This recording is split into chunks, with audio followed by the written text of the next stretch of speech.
Corpus Board of Directors, the currently highest place one can climb in the Corpus hierarchy. One of the members, Arid v. Greg, the head of Grineer Relations, probably the worst person to do this job, had a presentation for the Board of Directors, and I quote, "Honorable Board, the dogs are barking again. They somehow figured out we have been stockpiling. This upsets them, given how we have been tightening the leash on their contracts. The sisters are demanding we lower our material prices or suffer retribution by some new super ship they have. Obviously, they do not teach economics at the obedience training. My recommendation, raise the prices, call the dogs bluff, and laugh when the imaginary Fomorian ships do not show up and do not disrupt our stockpiles." End of quote. Arid v. Grineer Relations. The board followed Arid v's advice. This made the Grineer Queens extremely angry, so they went to war with Fomorian class ships Arid assumed did not exist, but they did. The Corpus were on the defending side and were losing to Grineer, their demise making a vacuum of power probably overtaken by the Grineer. Because of it, the Corpus begged for help from the Lotus and the Tenno, who came into picture and obliterated the Fomorian armada in an action called Operation Slingshot. The Tenno this way secured their resource acquisition and production sites. A new agreement was formed between the Grineer Queens and the Board of Directors, the contract stating the Grineer Queens will pay more than already overfloated prices, but also that Arid V will hide key Grineer settlements on Mars. Arid did cover up the existence of those settlements and tried to hide the information by getting it on spaceships and launching them into the void. Some information about this agreement was intercepted by Lotus, who yet again launched another operation called Arid Fear, capturing Corpus scouts and learning about the Grineer settlements.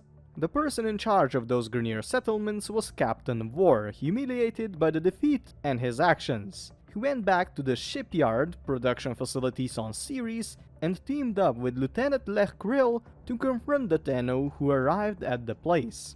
Arid V, right after his failure of protecting the Grineer settlements, struck a golden mine, a group of caches of unawakened Tenno warframes near Sedna, who would participate in his Zanuka project.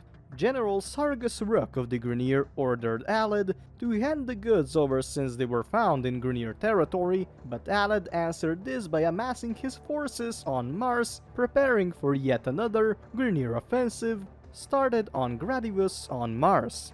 The Tenno yet again pulled into battle to enforce peace, decided to join the armies on both sides, a conflict that would later be known as the Gradivus Dillema. This little skirmish eventually led to a massive war, bleeding the manpower of Grineer and lowering profits of the Corpus. Due to Arid's massive overspending, the Board of Directors decided to stop funding his war efforts, eventually leading to Grineer supremacy and their conquering of planet Mars. Once again failing in his endeavors, Arid settled down on his Jupiter Gas City research facilities to work on something he called the Zanuka project, which was also not funded by the Board of Directors. His research went on, but he made some enemies, not only Grineer, but also members from the Corpus board, Beck, because of the massive depths Arid created. Fearing Arid V will gain a lot of power due to his Zanuka project, Beck decided to intervene, notifying Lotus that Arid is dissecting a warframe. Fraud sent a massive fleet to dispose of Arid, but the ships have been by some chance overtaken by the infested. Being Corpus, he obviously struck a deal with the Tenno and agreed to reveal Arid's location if they cleared the ships of infestation.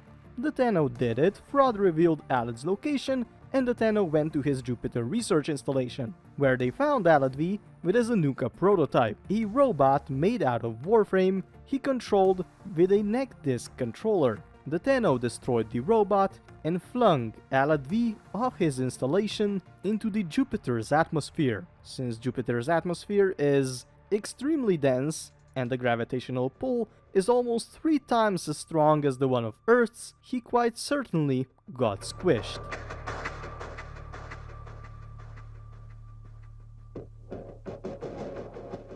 Lotus and her informants detected a fleet of space vessels traveling outside normal trade routes, presumably to avoid detection. Upon further inspection, the ship was heavily armored and shrouded in mystery, once again taking the Tenno in to inspect the cargo.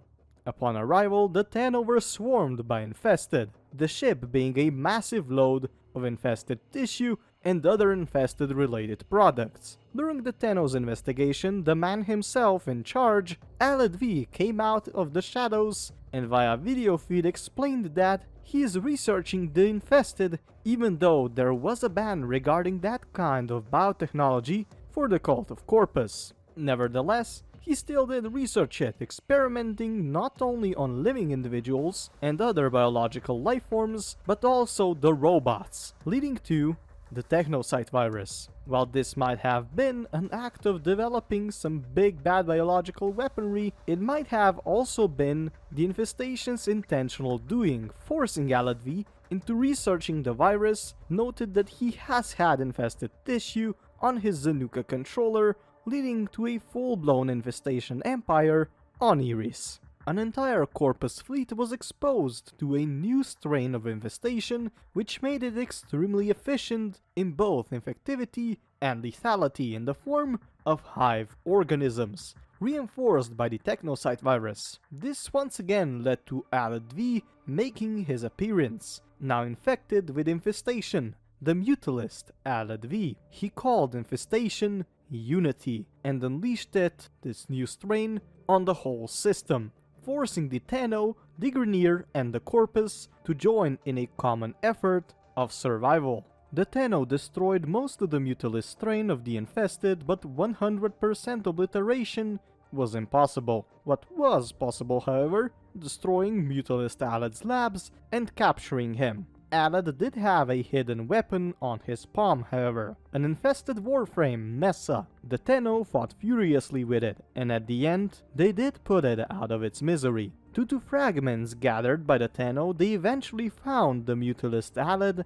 as well, now augmented with infested weaponry and disappointed, since the Tenno didn't want to be a part of his glorious empire, his unity. He got bonked on the head, and that was once again the defeat of Arid V, now the Mutalist version.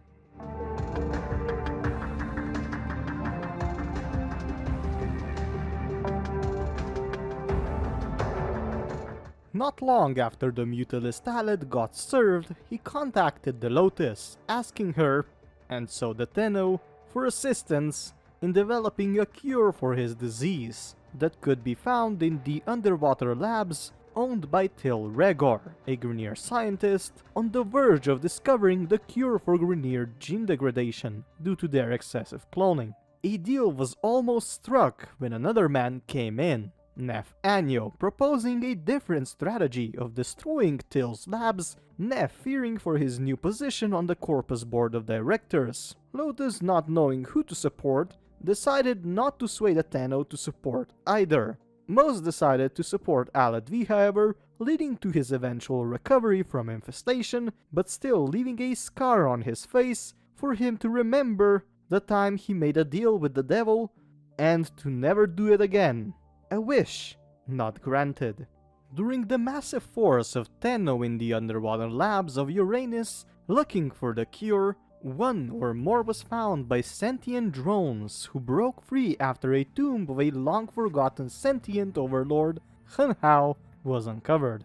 Arid, being the man of so much information, tipped the Lotus in the right direction of previously buried sentient. After that, the Tenno discovered and fully awoken the massive sentient. Arid was recognized by him, who addressed him as an Orokin, the information on which we do not get any more information because Hao was probably just dazed from his long nap, still believing Orokin are around. Arid, bamboozled, fled the scene, and also reminded the Lotus that she owes him a favor for his assistance.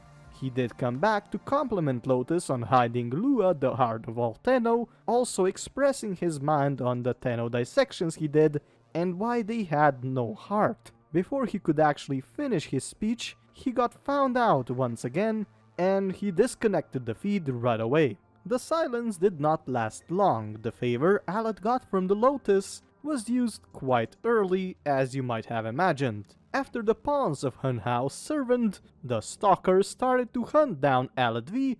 The Tenno protected Alad, who at the end paid them generously, but asked them not to talk about their dealings with anyone. He eventually went back to his Jupiter installations and lived peacefully, but not for long.